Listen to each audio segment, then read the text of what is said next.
Ki. Sore Ki. Sore.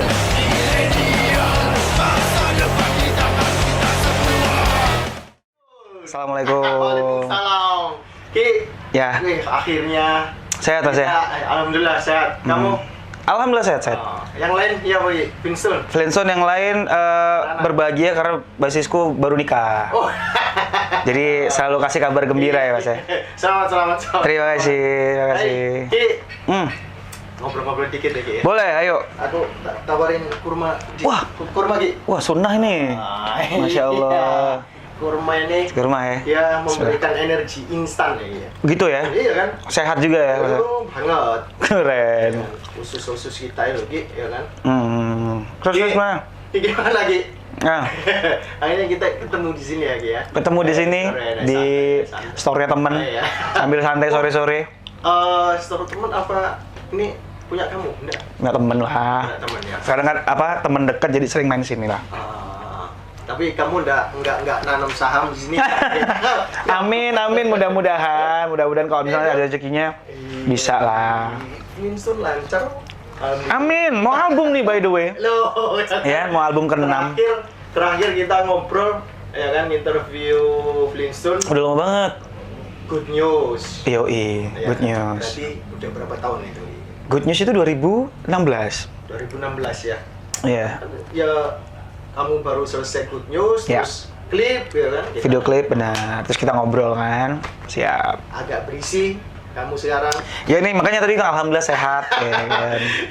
Baru guys. Ya. Iyalah, Stylenya ala-ala 9 bulu.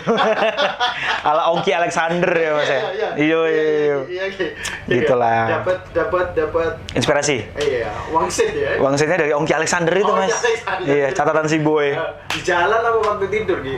Ya kalian mungkin potongan mulai itu lagi naik Iya. banget tuh Mas. Jadi ya kok bisa juga mendukung aku ngeband, Tapi asik ya. tapi asik lah ya.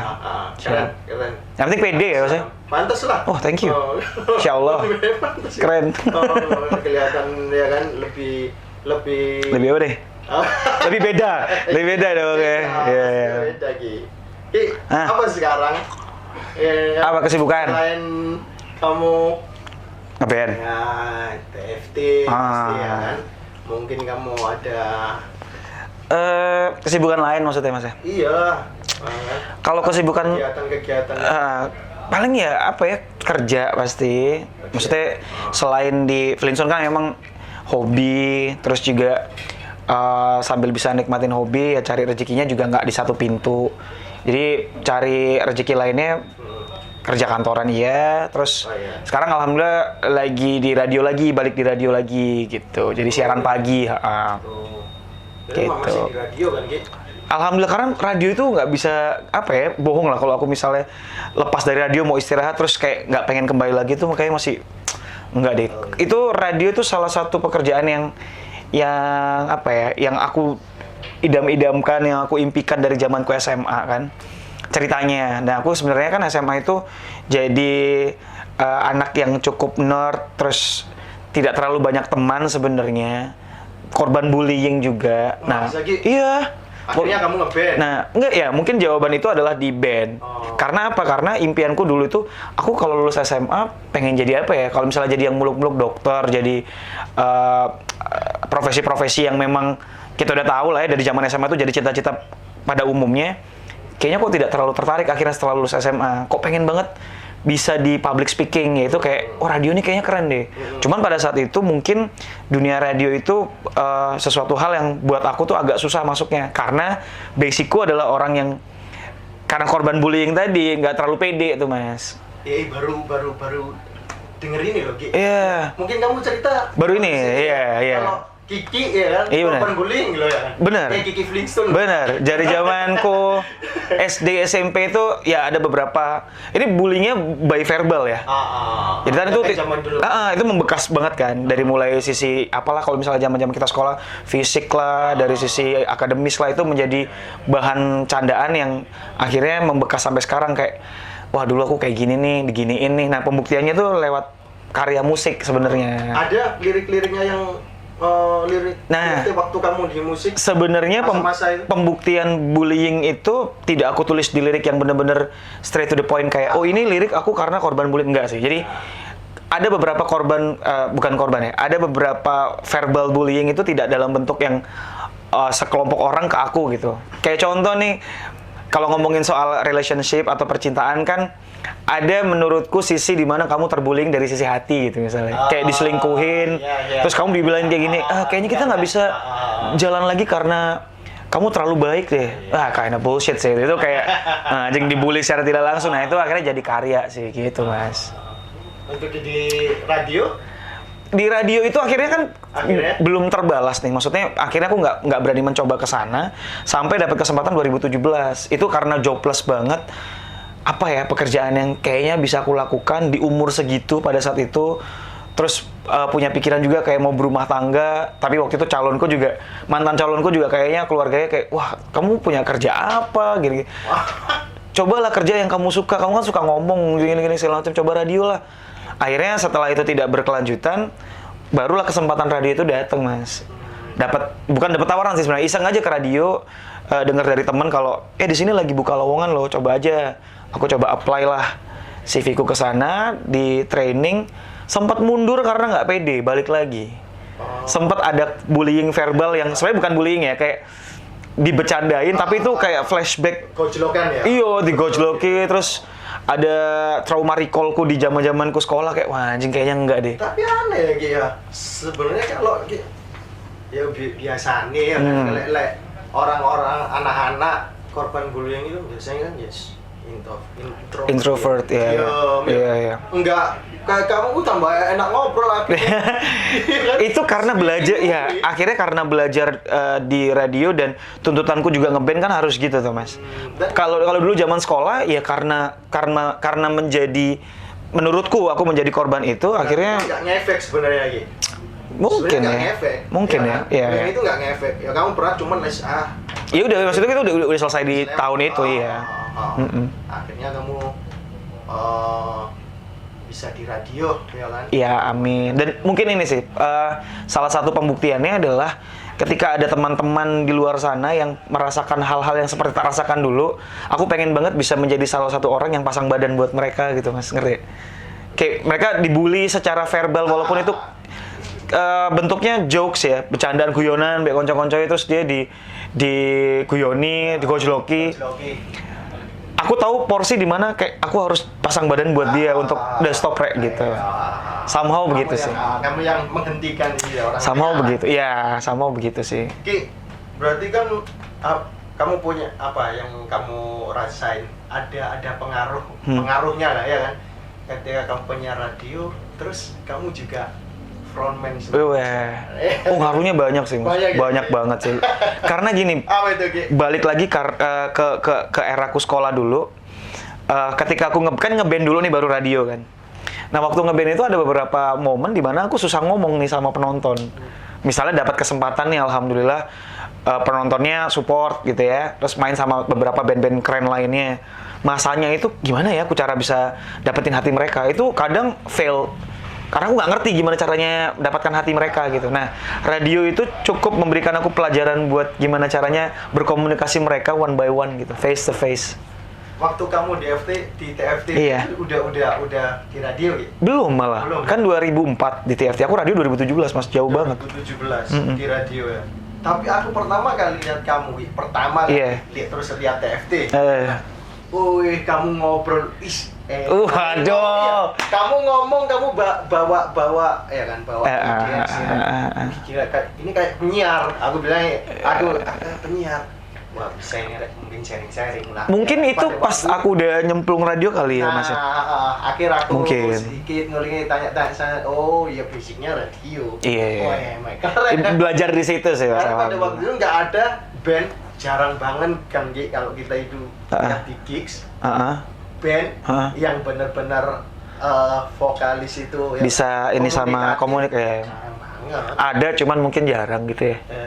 Jarang, ya kan sangat jarang sekali. Iya sih. Kalau di luar Surabaya kayak Bandung nggak ada sih, Mas. Ya. Karena memang basicnya juga sama, basicnya sama penyiar radio. ya kita nggak ngomongin tempat lain. Iya, kalau Surabaya aku juga nggak tahu sih. Ya kita maksudnya kita ngalamin di Surabaya, ya. di kiki gitu di tempat-tempat kita apa yang kita datengin kan. Iya. Nah untuk pengaruh yang lainnya Gi, untuk radio Gi. Radio. Banyak sih akhirnya dapat. Itu kan radio kan kayak ngomong sendiri Gi. Nah, gini nih. Ya gimana Gi? Jadi mungkin buat para penonton di Para TV juga ya ada kali ya yang pengen siaran radio. Aku tuh bukan tipe penyiar yang bisa sendiri malah, Mas. Tapi mau belajar untuk siaran sendiri karena mengolah vocabulary-nya kan. Aku tuh tipe yang tandeman. Itu kenapa aku di radio, aku sama partnerku yang kebetulan punya tempat ini, sama Kimal, itu dari 2017 pertama kali kita nyemplung radio, aku tandem juga sama dia. Nah, tandem. Sekarang radio apa sih? Aku di DJ FM sekarang. Sekarang di DJ FM. Itu ngulik apa Gi? Ngomongin apa? Musik? Macam-macam, musik, fashion, terus apa ya, edukasinya juga ada, entertainnya juga ada, macam-macam. Yang paling kamu kesan gemar itu ada partner yang lain? Sejauh ini yang paling lama aku sama Kimal, sama ownernya store ini. Terus ngomongin apa itu yang pernah kamu alami yang gini, karena sama Kimal itu temen nongkrong, Mas, temen konco cangkruan. Jadi kita bawa lah itu ke siaran. Jadi asik, iya, tipe tongkrongan kita bawa, akhirnya terbentuklah gimana caranya berkomunikasi secara siaran gitu. Sebenarnya kalau sendiri juga gitu kami wah, bahan bingung kan, mau ngejokes nggak ada yang ketawa gitu kan, ini lucu atau nggak kita nggak tahu. Cuman siaran sendiri itu akhirnya aku belajar gimana caranya punya tempo ngomong, terus cari vocabulary kata-kata yang lebih banyak lagi. Nggak harus kan kayak karena kita ini Surabaya, Jawanya kan. Bener, medok ya maksudnya? Kan nggak harus. Gini, medok itu justru kalau misalnya medok, jangan dihilangin kalau emang itu jadi karakter sih. Nggak apa-apa. Kalau dulu kan mindset masih medok itu kayak nggak bisa gitu ya. Kayaknya aku dulu pernah diajarin sama mentorku namanya Mas Delas. Dia itu banyak ngajarin kalau dia bilang jadi dirimu sendiri aja kalau siaran. Misalnya, aku nih nggak terlalu bisa bahasa Jawa, Mas. Ya kita kan sama-sama dari suku yang sama gitu ya. Susah ngomong bahasa Jawa aku. Cuman karena aku mau belajar dari aku dulu sebelum sama Kimal punya partner juga anak stand up comedy namanya Ubed. Dia juga banyak ngasih aku insight. Monzi, Rifki Monzi ini jadi Monzi aja. Kamu susah ngomong bahasa Jawa. Kok tak gojlokin nang kono. Nah, sebaliknya gitu. Kamu kalau disuruh milih ngeband atau nyiar radio? Kalau disuruh milih itu susah ya, karena ini dua hal yang aku bedakan dalam hidupku sebenarnya, Mas. Kalau dulu ditanyain seperti ini, aku pasti ngomong band. Karena aku pengen banget bisa totally 100% itu di musik. Cuman kalau sekarang, kayaknya dua-duanya adalah sesuatu hal yang aku harus kerjakan berdampingan. Karena aku bisa ngeband juga disupport sama radio, dan aku bisa siaran juga membawa platformku, aku ini anak band gitu. Anak band yang bersiar di radio gitu. Fashion atau olahraga gitu? Fashion atau olahraga? Fashion dong. Fashion dong. Hobi olahraga nggak ada sama. Kelihatan kan dari badannya, masa nanya. Fashion dong, fashion Mas. Koleksi sepatu apa koleksi jam? Anjing. Sepatu. Iya, sepatu. Terus kamu jalan-jalan, ya kan? Jalan-jalan apa berenang Ki? Wudih, jalan-jalan. Kalau berenang banyak ngeliatin aurat soalnya. Ayo jalan-jalan aja. Guys. Terakhir boleh. Yang berkesan lagu di album TFT. Wah, Future. Lagu Flintstone. Oke, kalau dibilang yang kamu ingin ulangi lagi membuat lagu seperti itu. Oke, sebenarnya ini lagu yang awalnya kita tolak sih, Mas. Ya mungkin banyak teman-teman ya, alhamdulillah syukur banget teman-teman banyak yang tahu Hariku Harimu. Itu sebenarnya kan bukan kita banget. Itu lagu accidentally yang kita tidak sengaja buat, dan akhirnya ya ada tragedi yang membuahkan hikmah Hariku Harimu. Kalau boleh diulangi lagi, aku pengen banget bisa buat lagu bukan yang seperti Hariku Harimu yang kalem, galau, enggak sih. Tapi gimana caranya vibes Hariku Harimu ini bisa masuk ke semua segmen. Gitu sih. Kayaknya kalau Hariku Harimu, ya kekuatannya benar ada di Hariku Harimu sih. Kalau boleh. Ya. Untuk musik, untuk musik selanjutnya kan ini mau album. Insya Allah, ya. Bocoran, boleh. Lebih apa ya? Lebih kencang atau Wih. apa lebih gimana? Oke. IP terbaru The Flintstone, kalau dibilang konsepnya apa, kita akan balik ke era-era MTV, ke era-era 2000-an. Keren. Bocorannya di situ. Tight, lebih cepat. Ya ada yang kalau 90-an tuh kan ada yang ya ada imo-imonya sedikit, ada popnya, ada rocknya juga, ada melodic punknya. So you guys have to watch it. Riki, terima kasih. Thank you. Sama cepet Ki, ya kan? Thank you Mas. Cepet album. Ya, Terima kasih, Para TV. prosesnya sukses, Terima kasih. dengan tetap bersenang-senang. Tetap bersenang-senang. Hey, what's good? It's Rifki Monzi from The Flintstone. Kalau mau tahu hal-hal yang paling gila dan paling parah di kota Surabaya, ini ada channel yang paling gokil namanya Para TV. Parah banget. Here we go.